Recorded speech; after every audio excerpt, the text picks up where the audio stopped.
Olá pessoal, como vai? Hoje vamos falar sobre um assunto muito interessante, sarcopenia, por que cuidar dos seus músculos. Mas antes da gente começar, só para te lembrar, siga nosso canal no YouTube, deixe o seu like, ative o sininho para saber de outros episódios.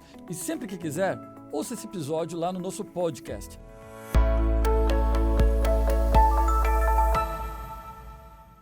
E para esse assunto teremos o prazer de conversar com a doutora Miriam Najas. Tudo bem, doutora Miriam? Tudo bem, você? Tudo bem. Então a doutora Miriam ela é nutricionista e docente da disciplina de Geriatria e Gerontologia da Escola Paulista de Medicina. Então, Miriam, para a gente começar, já que a gente vai falar desse tema sobre sarcopenia, né, e a relação com os músculos, o que é a sarcopenia? Pois é, sarcopenia ela tem um nome feio, mas na verdade é uma perda, é uma alteração que nós vamos tendo na nossa massa muscular no decorrer da nossa vida. O tempo todo nós estamos perdendo músculo. Para nós mulheres, a gente tem um marcador muito importante para essa sarcopenia, que nós chamamos de sarcopenia primária, que é a menopausa. Então, para nós mulheres, quando entramos na menopausa, nós começamos a ter uma aceleração dessa perda de massa muscular. Mas existe a sarcopenia secundária também, que seria a sarcopenia secundária a alguma doença, ou seja, que acelera no nosso envelhecimento a perda da massa muscular.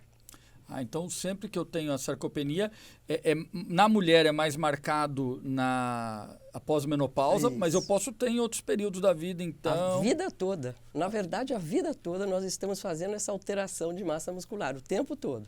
Então, ou seja, temos que cuidar muito bem da nossa massa muscular. Sim. E aí vem até a pergunta, o que eu posso comer, né, me alimentar para manter uma massa muscular saudável? Então, é primordial que a gente coma proteínas. As proteínas, tanto proteína animal quanto a proteína vegetal, são duas coisas extremamente importantes, dois nutrientes, né, importantes para a gente ter na nossa alimentação. Muitas vezes exageramos, até comemos muita proteína quando somos muito jovens, mas depois, quando estamos mais velhos, aí a coisa inverte e a gente acaba comendo muito pouca proteína e o que a gente precisa estimular é a ingestão de proteína. Então, comer proteína animal seria as carnes, o frango, o peixe, os ovos, e a proteína vegetal seria o feijão, os grãos em geral, né? A lentilha, grão de bico, enfim. Todos os alimentos vão ter um pouquinho dessa proteína vegetal. As pessoas têm muito a ideia que só a proteína animal faz bem para o músculo. Isso é uma realidade? Não, né? Pelo que você falou, Não. Toda proteína ajuda. Exatamente, toda proteína ajuda. A diferença básica das duas situações é que a proteína animal ela é muito rápida, o nosso corpo trabalha muito bem com ela. Então, nossos músculos vão ficar, com pouca quantidade, ele fica muito bem. É muito bem absorvido. Já a proteína vegetal, eu tenho que ingerir uma quantidade muito grande para que eu consiga o mesmo efeito da proteína animal. Mas ela funciona igual. Ela funciona da mesma forma. Funciona. E aí a gente acaba entrando até numa discussão que sempre tem em relação a quem se torna vegetariano ou até vegano, né? Essa pessoa consegue manter os músculos saudáveis? Pois é.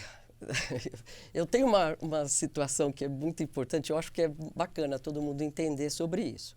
Se eu me torno vegetariana ou vegana e sou muito jovem, o meu corpo se adapta bem e ele vai continuar funcionando muito bem pela minha vida. Mas quando eu resolvo me tornar uma vegana ou uma vegetariana aos 50, aos 60 anos, isso é mais complicado. Por quê? Porque é como se a gente construísse um edifício com alicerces bons, com cimento, enfim, com fundação adequada. E aí, a partir dos 60, eu resolvo construir o resto do edifício com drywall, né? Então, isso não vai funcionar muito bem. O nosso corpo vai sentir muita falta da proteína animal. Mas é possível, se me perguntou, é possível fazer essa associação? É muito possível, sim. Mas, como eu disse anteriormente, a quantidade de alimentos que nós vamos precisar, de alimentos vegetais, para atingir a necessidade de proteína, é muito grande. E aí a gente entra num ponto que é complicado, que seria o ganho de peso. Então, aí a gente começa a complicar um pouquinho a composição corporal, porque eu ingiro bastante proteína para conseguir ter a quantidade da massa muscular necessária para a nossa massa muscular, e na sequência eu vou ter esse problema que seria ganho de peso, porque eu teria que comer uma grande quantidade. Então, até ouvindo isso, eu acho imprescindível a gente reforçar aqui a importância da gente ter um acompanhamento especializado quando quer se tornar vegetariano ou vegano, porque muitas mães estão ouvindo aqui, muitos pais e muitos adolescentes e jovens até, e muitas vezes a gente é levado, vou virar vegano, vegetariano, tudo bem, mas não dá para fazer sem um acompanhamento, não é? Não, é muito importante que se tenha uma adequação para a vida daquele indivíduo, e isso é muito individual mesmo, não é algo que dê para ser igual para todo mundo. É individualizado, é uma orientação individualizada. Porque aí, para cada pessoa, a gente vai conseguir determinar essa quantidade de alimentos que ela deveria ingerir todos os dias. Hoje tem um apelo muito forte, até para as pessoas mais velhas, nessa questão de se tornar vegetariano, por conta da digestibilidade. As pessoas dizem assim, quando eu como carne, eu me sinto muito saciado, eu demoro muito para fazer a digestão, eu não consigo comer carne à noite porque aí eu não consigo dormir e tal. Tem uma diferença, e quando eu como só vegetais, eu fico me sentindo ótima. Por causa da digestibilidade, né? Então, a digestibilidade das carnes, e principalmente a carne vermelha, ela tem uma digestibilidade muito mais lenta, mas ela é ótima para os nossos músculos. E se a gente está falando de sarcopenia... Exatamente. Então, a gente aí acaba ficando numa situação assim, olha, o que é melhor? Nós temos o apelo da digestibilidade, que um vegetariano vai gostar muito de discutir com você sobre isso. E é verdade, a digestibilidade é muito maior quando você come só vegetais. E, por outro lado, nós vamos ter um sofrimento do nosso músculo, vamos chamar assim, porque ele vai realmente não conseguir atingir ou ter a necessidade toda da proteína animal que ele foi construído para ter como funcionamento. Acho que, então, como tudo na nossa vida, a gente tem que tentar buscar um equilíbrio. Exato. Não é isso? Exato. Acho que é equilibrar e, como eu falei, vou voltar a reforçar, sempre com a ajuda de um profissional. Acho que isso é imprescindível.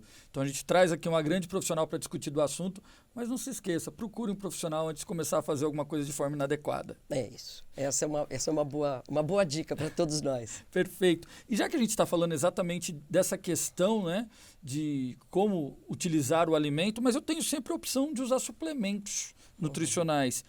Suplementos nutricionais são uma opção na nossa dieta? São. Eles são ótimos, eles são realmente, hoje, muito utilizados por todos nós, porque o suplemento ele faz esse complemento muito bem, essa adequação, na verdade, dessa quantidade. Você, como nutricionista, pode avaliar muito bem a alimentação daquele paciente e perceber que ele não vai conseguir, até por conta dessa digestibilidade que eu acabei de dizer, ele não vai conseguir ingerir a quantidade de proteína que seja adequada para ele naquele momento. Seja para esta mulher nesse momento da menopausa, seja para os homens a partir dos 60 anos, porque essa perda começa a ficar mais acentuada para os homens a partir dos 60, 62 anos. Então, aí o uso de suplemento ele é muito indicado. Mas eu gostaria sempre de chamar a atenção, o suplemento também é uma outra coisa que tem que ser bem indicada, porque senão nós perdemos a oportunidade de usar de forma correta e por bastante tempo, porque nós precisaremos sim do uso do suplemento por um tempo maior para conseguir adequar essa quantidade da massa muscular. Então, se eu tenho uma dieta adequada, eu uso um suplemento adequado com atividade física, eu estou com um envelhecimento muito bem garantido, eu diria. Então, eu tenho que sempre pensar nesse suplemento também, a escolha relacionada à faixa etária da Exato. Pessoa, a algumas questões de cunho pessoal. Exato. Eu acho que tudo isso tem que entrar na conta. Tudo tem que entrar na conta e até o momento, o estilo de vida que aquela pessoa tem para conseguir fazer o uso do suplemento. Porque é muito realmente difícil a gente, de repente, do nada, começar a colocar um suplemento. Às vezes até a pessoa consegue colocar, mas ela vai colocar por um tempo muito pequeno. E aí não interessa, porque nos interessa que ele, de fato, consiga colocar aquele suplemento num ritmo mesmo de vida dele, que ele se mantenha com aquilo só usando a parte benéfica do suplemento para ele até o momento em que ele não precise mais usar. O suplemento não é uma coisa que a gente tenha que usar por ad eterno, não. Eu posso usar, eu posso parar, eu posso dar um descanso para o meu paciente, depois eu volto a utilizar. Isso sempre vai depender daquele momento, do que está acontecendo, se tem alguma doença associada ou não. Então é um jogo que a gente tem que fazer para fazer a prescrição correta do suplemento. É um joguinho de xadrez, tem que ver o melhor movimento? Exatamente. Ótimo. Literalmente é um jogo de xadrez mesmo. Bom, e dentro desse jogo, então, já que a gente está falando de como cuidar da saúde dos meus músculos, né? O que pra gente fechar a ideia, então, né? Já falamos de suplemento, tudo, mas como ter uma alimentação saudável, né? O que eu posso fazer para alcançá-la? Então, a alimentação saudável é uma coisa importante você me perguntar exatamente porque todo mundo acha que ter uma alimentação saudável é comer frutas, legumes e verduras. E não é só isso. Claro que isso tudo é bem importante. É importante comermos todos os grupos de alimentos, então os carboidratos, as proteínas, inclusive as gorduras são muito importantes para nós todos também. Mas o mais importante para pensarmos na alimentação saudável é na distribuição dessa alimentação durante o dia como um todo. Ou seja, fazer várias refeições ao dia é o que vai nos dar como condição de dieta saudável, de alimentação saudável. Ou seja, ter um café da manhã, um café da manhã pequeno, um almoço pequeno, um jantar pequeno e lanches pequenos intermediários, ou seja, que podem ser à base de frutas, coisas que de fato fiquem fácil para a nossa população ingerir, isto chama-se uma dieta, uma alimentação saudável. É a boa distribuição que vai fazer uma boa absorção de todos os nutrientes que ingerimos. E não aquela concentração de tomar um grande café da manhã ou um almoço muito grande e não jantar, porque aí a gente acha que se comer à noite engorda. Aí é que é o nosso grande erro, é exatamente o que nós não devemos fazer. Porque quando concentramos alimentos em um único horário, o que nós vamos fazer é uma deposição de gordura corporal. Ótimo. Aproveitando essa pergunta, na verdade, assim, eu tenho que distribuir ao longo do dia. A proteína em si, tem algum horário do dia que pode ser melhor ou eu também tenho que distribuir ao longo do dia? Sim, boa pergunta. A proteína tem que ser distribuída. Até há pouco tempo atrás, a gente imaginava que se eu tomasse um suplemento e tomasse esse suplemento uma única vez ao dia, resolvi meu problema, não preciso fazer mais nada. Não é bem assim. Hoje a gente já sabe que para que você tenha um efeito na sua massa muscular, um bom efeito na sua massa muscular, a proteína ela deve ser distribuída pelo menos em 3 vezes ao dia. Nós temos que ter uma equivalência de quantidade de proteína no café da manhã, almoço e jantar, isso vinda da dieta, e o suplemento entrando, fazendo exatamente um contraponto a essas proteínas, a essa distribuição. Se eu não consigo vir da alimentação, eu uso o suplemento nessa hora. Ótimo. Gente, mais um papo maravilhoso, com um grande aprendizado aqui para todo mundo. Doutora Miriam, só tenho que agradecer e pedir suas considerações finais para o nosso público. Eu quero dar parabéns para vocês, porque isso é uma iniciativa muito boa, poder ter essa conversa direto com a população e trazer informações que para a gente, dentro da universidade, é um espaço ainda muito pequeno, a gente não consegue orientar tanta gente como aqui um canal desse faz. Então, eu quero dizer a todos que, lembre-se, envelhecer, nós podemos envelhecer da maneira que quisermos. A alimentação ela é um dos grandes pilares de um bom envelhecimento, de um envelhecimento saudável. Então, precisamos simplesmente comer direito, praticar o exercício físico e não se esqueçam, claro, comer bastante proteína.